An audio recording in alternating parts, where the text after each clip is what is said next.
Hello, everybody, and welcome to Starting Your Business, Increase Your Chances of Success. This is Module 1, and my name is George McAllister.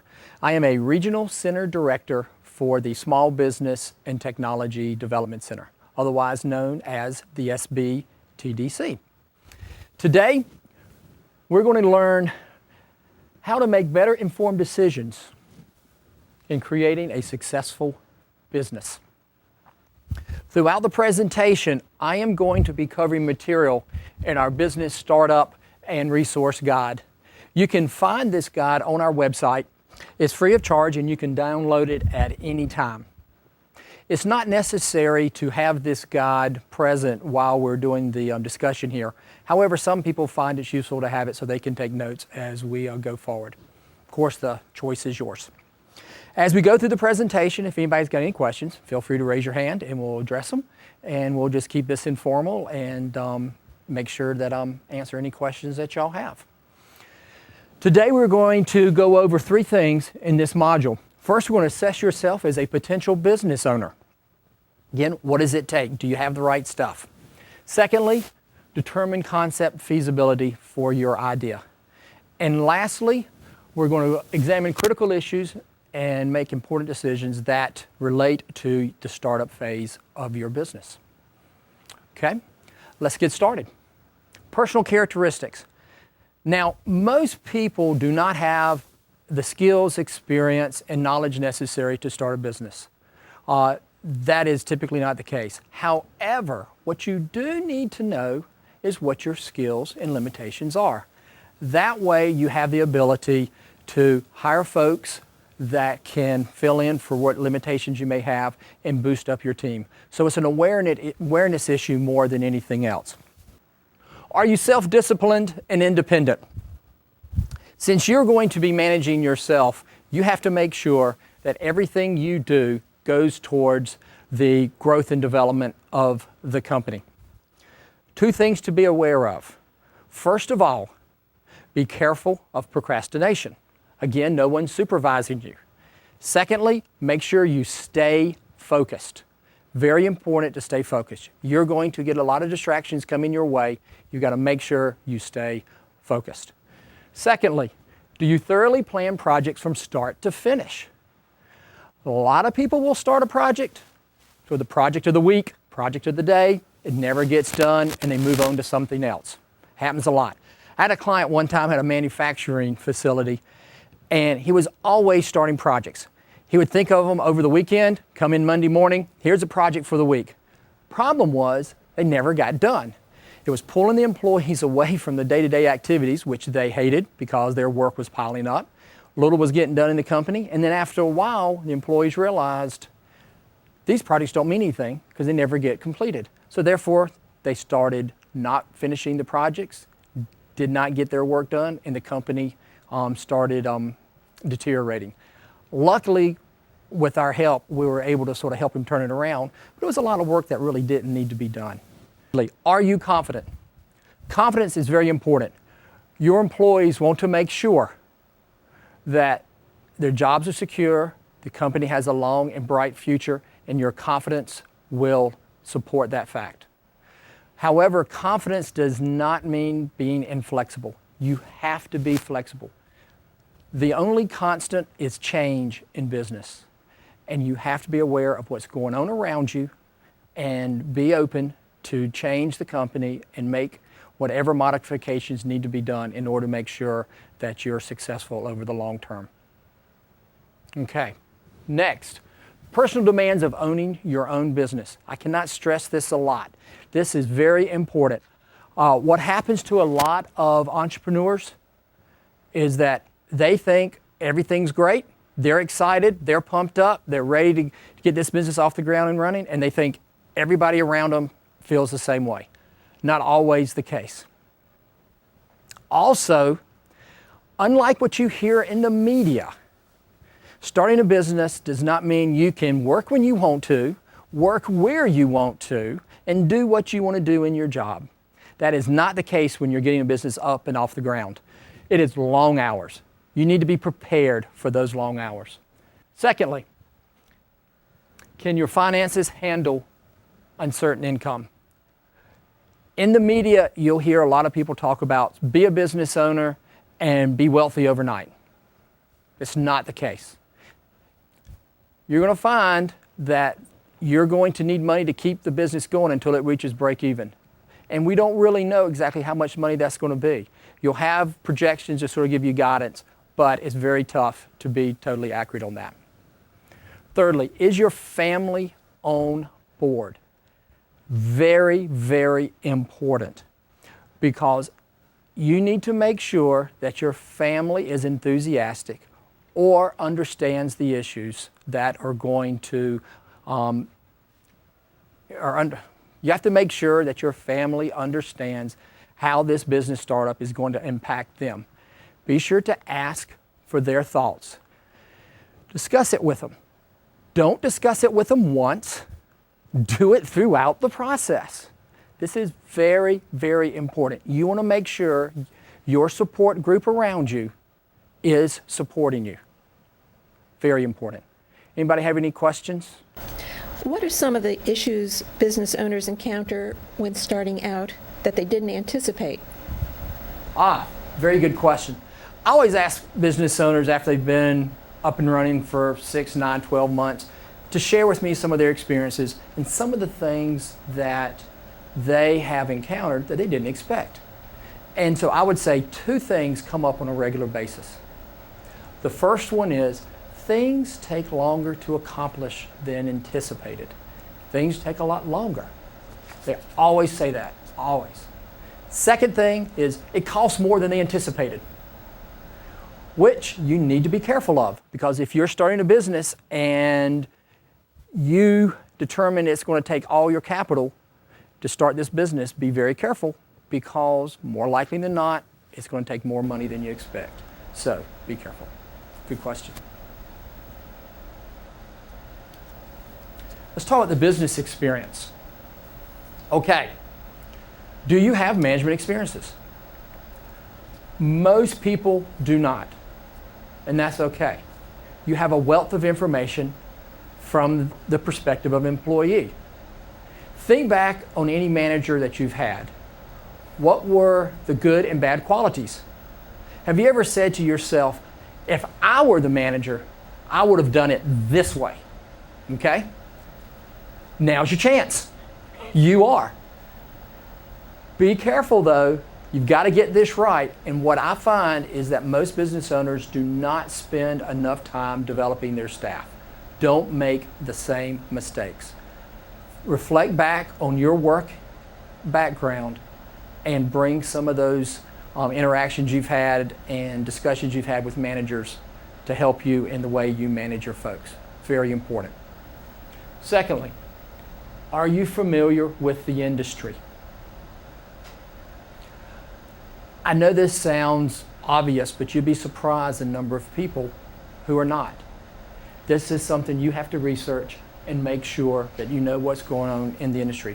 Because if you don't, you're at a major disadvantage. Because I promise you, your customers know about the industry, and you need to know what they know about the industry and how they're making their purchasing decisions. Do you understand business financing, accounting practices, and financials? Very, very important.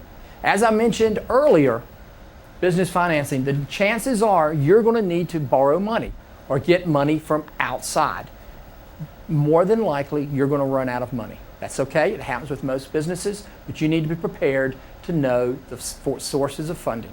Now, we're going to go over this in greater detail in one of the later modules, but that is something to be aware of, because you do not want to have this scenario, and we hear it all the time.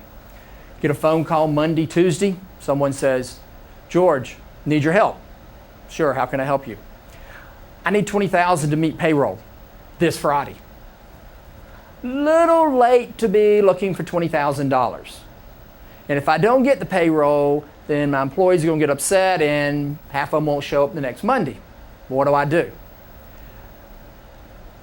We need to think about that a little bit earlier. So be prepared and have that in your bag of tools. Secondly, accounting practices and financials. Also important, you need to know basic accounting principles, and how to read your financials. Because they tell you the health of your company. They tell you what's going on. It is almost impossible to know what is going on in your company if you cannot read the financials. Key thing to know. Okay, got a question for y'all. In the startup and growth phase of a business, what do you think is one of the key roles a business owner must have? Any thoughts, questions? Yes? Managing their employees. Managing your employees. Good, very important, yes, yes. Making sure that there's actually enough money to run the business. Going back here to my comment about money. Yes. Well, those are very important, and the one most people forget about or don't realize is sales. Who is going to be doing the sales in your company? If you're not selling, who is? You've got to make sure that sales are being done. And in most cases, during the startup and growth phase, you do not have enough money to hire a sales force. You are the primary salesperson. Let's talk about determining concept feasibility for your business. First thing is, what problem are you solving and how? I will tell you, if you're not solving a problem, you do not have a business. A business must solve a problem. Very important. You have to be able to articulate that clearly. Secondly, can you clearly describe your product or service? Sounds pretty basic, but you would be surprised how much trouble people have describing what they do. It's either they're talking more about how it works, the old saying, don't tell me how the watch works, give me the time. It's very detailed, it may be esoteric, has to be clearly understood. I had a restaurant client, and he had a restaurant concept. He was going to serve sassy, in-your-face, southern, urban, blue-collar home cooking. What's that? I have no idea. But that's his product. It never got off the ground, but again, what can I say? Be careful. Be able to describe what's going on here. Who is your competition and why? Here's another big issue. We hear a lot of people say, I don't have any competition. Wrong. We all have competition. Whatever problem you're solving is currently being solved some way. Now, the current solution may take longer than your solution. It may be more expensive. It may be more complicated. It may not do as good a job as your solution. But there is a solution. So, do not say you do not have competition. There is competition. It's also important to understand competition because I've made this comment before.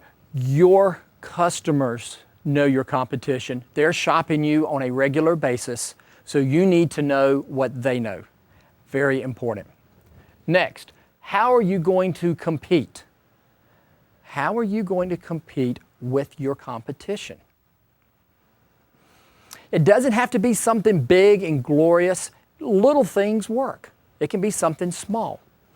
I had a client who was going to open up a residential cleaning service. And she talked to several homeowners in the area in which she wanted to operate her business. And she was asking them what their issues were in choosing someone to clean their house. Well, one of the things that came up quite regularly was being on time. She never expected that, but apparently that's a problem in the industry, in this little community. So she thought about it, and what she did was to differentiate herself from all the other residential cleaning services in her area. She offered a $1 a minute discount off her fees for every minute she was late. Her customers felt confident that she was not going to be late because of that cost, and it made her be cognizant of the fact of being late. And she was really never late and wasn't a big issue, but it set her apart from the competition. Nothing big. It doesn't have to be something that is going to show up on a newscast or anything. But we're looking at different features. What features are unique that you can offer? Like I just mentioned, location, quality of your product, any protection or regulations that might be in place that can help you have a niche in the business, and price. Yes, you got a question? Yes, if my main focus is having the lowest price, do I really need to worry about other ways to compete? Excellent question. We hear that a lot. If it's price, what else do I need? I've got it taken care of. I think what you need to look at more than anything else is value.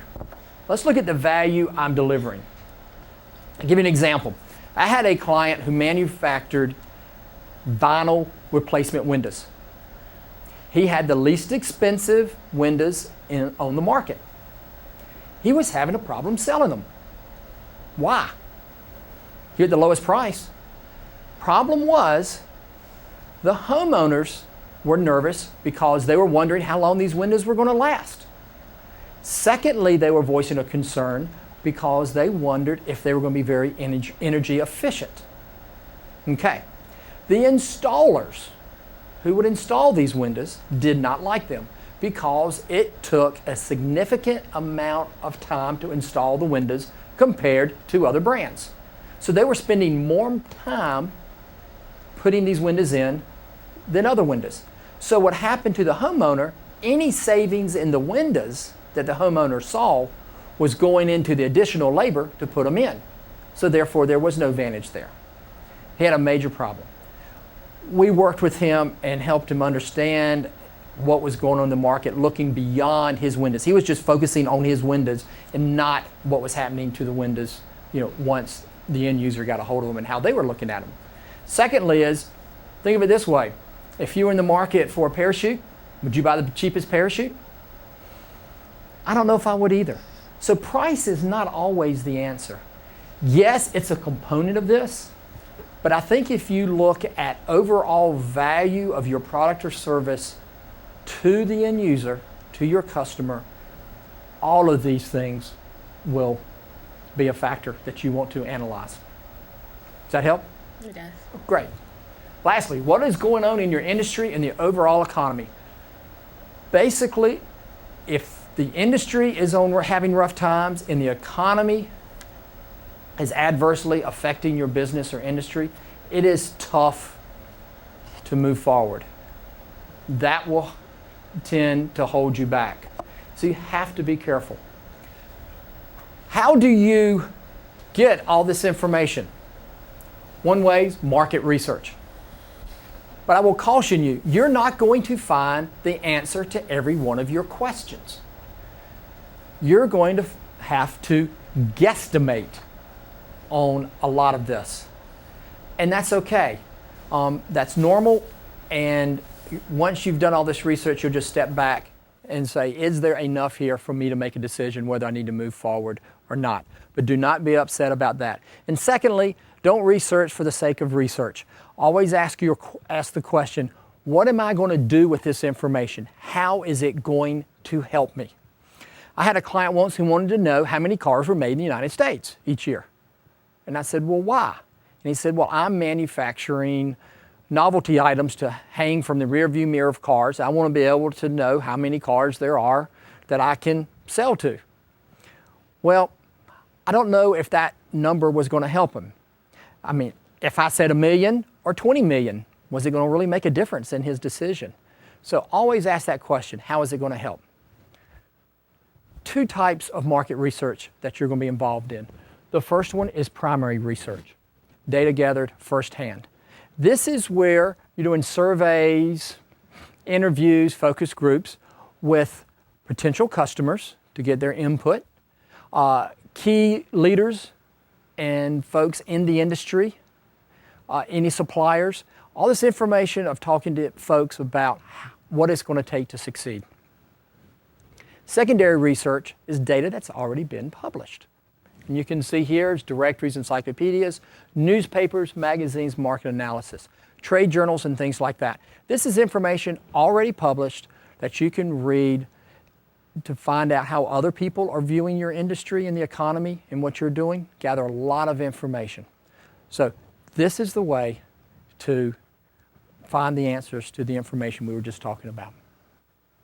Now, let's say you've done your feasibility analysis and you've come to the conclusion that yes, this is a viable idea. I think this idea will work. The next step is, can we turn this idea into a business? An idea by itself is nothing more than an idea. It has to have a business. So let's talk about how to go into business. There are 3 ways to go into business. You can start one, you can purchase a franchise, or you can purchase an existing business. Most people start a business. If you're going to start a business, you have the complete freedom to do as you please. Clean slate. You can create it around you the way you want to do it. You have to ask yourself, as you're considering this, do I want to start this part-time, or is this going to be a full-time job right off the bat? Very important consideration. A lot of people will start their businesses part-time in order to keep money coming into the household until they determine how profitable their business has the opportunity of becoming. Thirdly, what can you afford? Through the business plan, which is mentioned next, you will determine how much money you need to start and operate your business in order to get it to break even. And do you have that amount of money? Better yet, from my previous comments, do you have that amount of money plus some? Very important to consider. I had a client who started a hardware store. Called me up and said, I want to talk to you, got some major problems here, I need your help fast. Went to see him, walked into the store, beautiful store. All the racks were just gorgeous. Nice wooden racks, stained. He had a nice paint center over here. All the checkout stations and the cash register were also all lined up. Signage was everywhere. Gorgeous. Looked around, said, okay, looks great. When's the inventory coming? He said, that's my problem. I ran out of money. I don't have enough money to buy the inventory. And I said, what do you mean? He goes, I'm telling you, I have no more money. I cannot buy a single shovel. There's nothing here I can put on the shelves. What am I going to do? That was a tough situation. Don't let that happen to you. If that person had written the business plan, he would have had a better idea how much money it was going to take to get the business up and running and reach break even. Don't let this happen to you. Okay, second way, purchase a franchise. A lot of people will purchase franchise. One reason, and the main reason, is because it has proven products or service and a proven business model. The franchise is out there, it's operating and making money. Okay. How do you know it's making money? Maybe it's not. You can talk to existing franchise owners. You can ask them, what was it like to start the business? How are you doing? How much money did it take you? If you had to do it all over again, would you do it? Are you expanding? If you were me, knowing where I'm thinking about opening up my franchise, do you think it's a good idea? Would you do it? It gives people a lot of comfort to be able to talk to people already in the business. Because a franchise is already established and up and running, you may not need industry experience. In most cases, they will train you on how to run the business. So that's an area that might be to your advantage. And again, what can you afford? Only are you going to have the startup costs to start the business, you also have the franchise fees to pay in order to be trained on how to operate the business, and then ongoing fees that have to go to the franchisor. So you have to take that into account when you do your analysis. The third way to start a business is buy an existing one. An existing business could be a franchise that's up and running in your area. You have a little more background to go on in making your decision. You'd like to know, why is the company for sale? I'd like to know that. Very important. What is the condition of the company? Is this the type of sale where the owner has not really been putting much work into the company, and so it started to go down and you're going to have to build it back up? Is this a situation where the company is experiencing competition like it didn't have before? What is going on? Financial records. As I mentioned earlier, it's the financial records that give you an indication of what's going on inside the company. Without financial records, it is extremely difficult to understand how the company is performing. So that is a must. And when you ask for financial records, you start with the financial records that the company has generated and the tax returns for that company. That's the starting point. If you're unable to get those documents, it is going to be extremely difficult to determine what it is you're buying. It's like buying a house from looking at a magazine picture. That's all you've got. You can't get inside of it. Assets. You need to know what assets are going to be transferred in the sale. Yes. Can you give some examples of what you mean by assets? Oh, sure. Good question. Inventory, equipment, the building, the real estate. It can be the accounts receivable. Also have to find out if those assets are owned by the company or they're being leased. Because you may think you're buying a copier, but you may only be buying the lease to a copier. Employees. What is the status of your employee structure? Do you have the employees needed to keep the business operating? Are there key employees that if you lose, then you're doomed? You have to know who's critical, who's not critical, and are they going to stay or not? What are their plans going to be once you acquire the business? I had a case one time where a client was going to buy an electrical contracting business, doing real well and so forth. And when we got down to the employee side, and he was started talking about the electricians that work for the company and what their future was going to be with the company, the owner said, well, you know, they're all relatives. I don't know what they're going to do. You'll have to talk to them. Future outlook, and I mean here, future outlook of the industry, the economy, the company.